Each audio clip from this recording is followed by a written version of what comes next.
John 12:32, Jesus said, "If I am lifted up from the earth, I will draw all men unto me." This week is Holy Week, and I think it's important for us to have a proper interpretation of what Jesus meant with those words.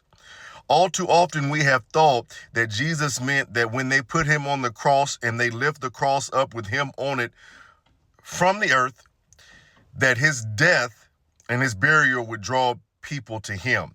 I'm not saying that that event is not an important part of history, nor an important part of the life of Christ.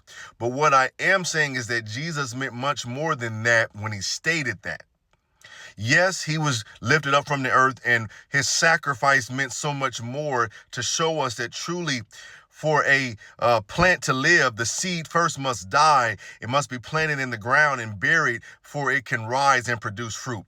That is true in itself, but Jesus is a metaphysical teacher. He understands that the principles that he teaches are not just literal, but they're supernatural. They're deeper truths to it.